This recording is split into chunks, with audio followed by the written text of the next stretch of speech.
Born into poverty and sold to the highest bidder, Birch Moutancratrr was sent off at the age of 14 to a mad mage, who experimented on him, turning him into the perfect beast to fight for the mage in the Greatwater Coliseum. The mage poked and prodded at the boy, replacing parts of his body with that of the creatures that he would summon. After months of bringing this boy to the brink of death, only for him to wake up the next day fully healed for more transplants, the mage started to infuse him with this hellish magic. After years of this torture, he was finally perfect, as the mage called him. Locked in a cage, he was transferred to the Coliseum for his first fight. Sitting in the cage, he looked at the abomination he had become. As he wept, feeling the cold iron bars surrounding him, he eventually heard the metal chains clang as they rose up, revealing the sunlight, blinding him. He crawled out onto the sandy battlefield. Upon entering the arena, the mage took his seat and watched as Birch crawled out onto the battlefield, feeling the sand whip up as a gust flew through the arena. He crawled towards the center of the arena, his claws dragging through the sand. As the gates opened, he saw other fighters walk out onto the battlefield, weapons drawn while their feet dug into the sand below as they charged towards him. As the man's maul cracked against Birch's face, he couldn't help but smile as the pain quickly dulled, running his hand across the bruise. Rage from years of torture and powerless submission suddenly blew up within him. He roared out, paralyzing the gladiators as he leaped into the air and crashed down onto one of the fighters, digging his claws into the chest of the man and ripping him apart. Sand kicked up into the air, completely hiding the beast, as the warriors watch on intently. As the warriors' fearful gaze focused on the sand in front of them, suddenly the beast's tail whips out of the sand and bisects the first man, ripping him in half and slinging the two parts of his body against the wall. The others watched in horror as Birch's monstrous body crawled along the sand. It clung to the fresh blood along his claws and tail. The beast sprung forward, impaling a warrior on his tail. As her screams filled the arena, his jaws clamped down around the last man's head, feeling it pop in his mouth. As the crowd fell silent, unsure of the beast before them, the mage stepped forth and approached Birch. The mage summoned an arcane chain around Birch's neck. As the mage summoned an arcane collar around Birch's neck, he jerked against the leash, snapping and lunging towards the mage. And right before Birch's jaws could snap around the mage's neck, a flash of light, followed by the echoing of the mage's voice in his mind, only saying, "Perfect," teleporting Birch back to the mage's tower, strung up on the rack which he was tortured on for years. He began to lose it, screaming and yanking against the metal chains that bound him. Just as he started to accept his fate, he heard two voices call out to him, a man and a woman.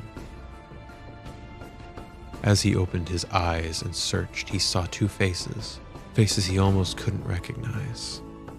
The faces of his parents from when he was just a boy. The spirits of his parents embraced his chained body, and their energy began to infuse into him, causing the chains to shake and shatter as the tower crumbles. Birch ran out into the forest, trying to get as far from the tower as he could. He sprinted aimlessly into the forest as he felt the warmth of his parents' spirits clinging to him, fanning what little sparks of humanity still remained buried deep within him.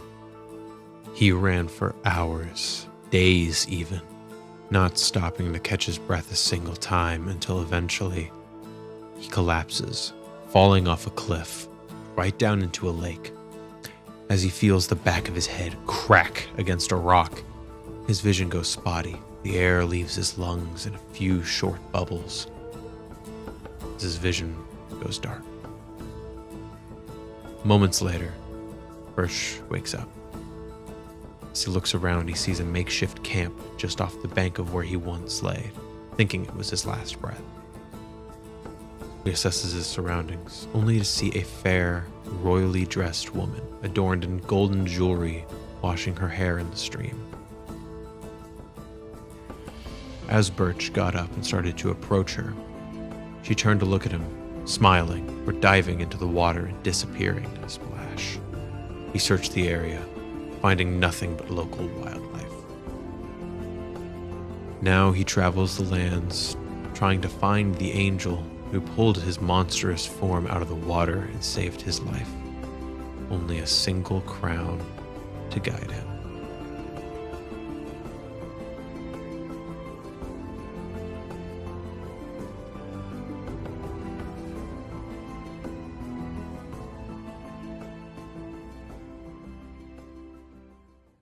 Hope you all enjoyed the story of Birch Moutancratrr.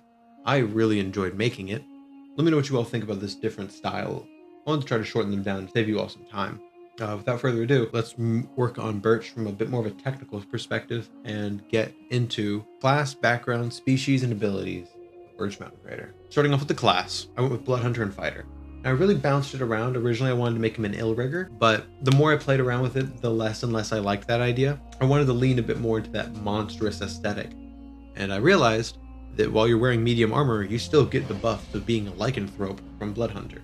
So, ideally, this build is going to be 18 levels into the Order of the Lycan Blood Hunter, and then 2 levels of Fighter. How I would probably split this up, starting at level 1, is I would take 2 levels of Blood Hunter, 2 levels of Fighter, continue on the rest into Blood Hunter. I typically start my campaigns at level 3 for my players, and in that kind of circumstance, I would probably still do first level Blood Hunter because you want that to be your starting class. You can go ahead and rip it and get the 2 levels of Fighter out of the way so that you can then continue the rest of the campaign just growing as a Blood Hunter. Moving on, we're going on to his background. I went with Rune Carver in a bit more of a literal sense.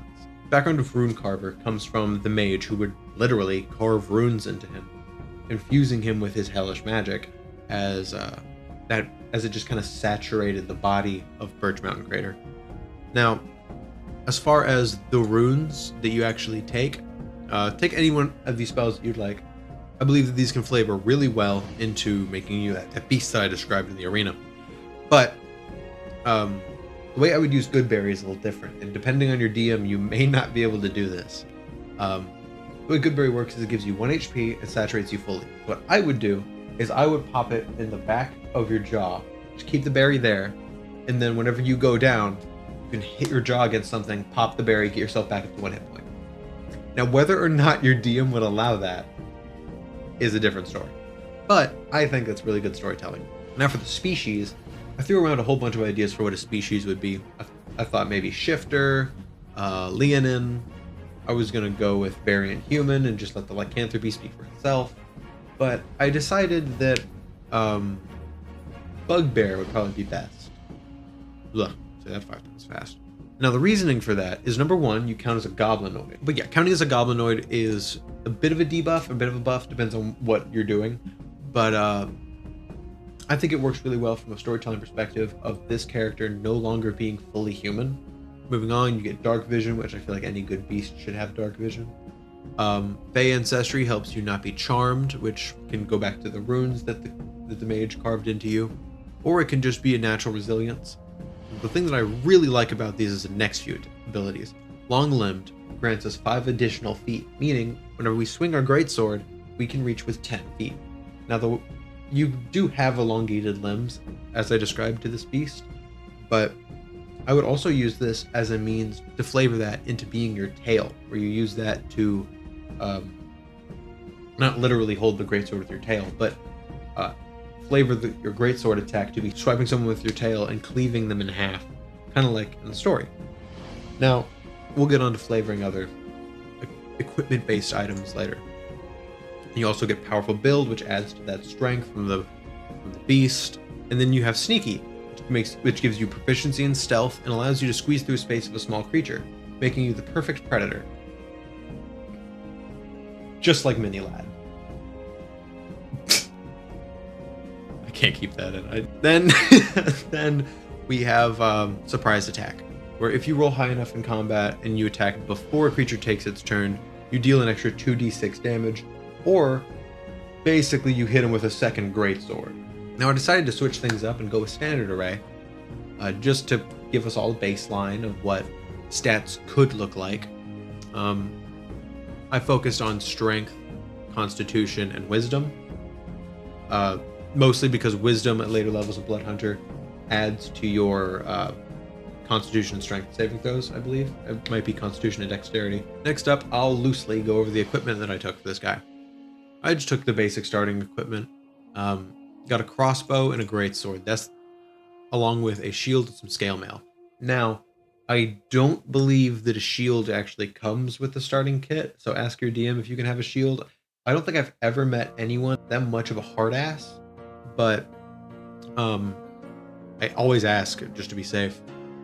But yeah, the only two things we're really worried about is the crossbow and the greatsword. Now, for the greatsword, I would flavor this into being your claws. Some DMs may have a problem with this because they want to be able to disarm you. And for any DMs out there that think that might be bad or would worry you, not being able to disarm them from a story perspective, let me give you a couple tips here. Number one, break their claws, cut off their hands. I mean, it's a big debuff to lose a hand. You could even subtract a d6 from the greatsword if you wanted to. And then the next arc of the story can be them getting a robotic hand, healing their hand, all sorts of stuff. But really lean into, okay, sure, now you can't be disarmed, but you can be disarmed. So, and as for the crossbow, my mind immediately goes to the Natter from How to Train Your Dragon. Us just having like quills on our tail that we can launch at people, shooting off so the crossbow's range.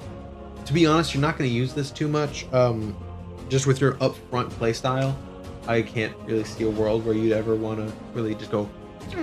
But teach their own. I'm not going to tell you can't do it. Birch Moutancratrr is one of my favorite builds I think I've done of the two. So I really like him. I think he turned out great. Let me know what you liked or what you would do differently, and let me know what you thought about the new format that I went with for this style of video. I think I liked it a little bit more, just having narration over the building of the miniature. But yeah, let me know. It took a little bit longer to get out than I thought it would. I hope you all have a wonderful day. Thank you all so much for watching, and see you next time. Bye-bye.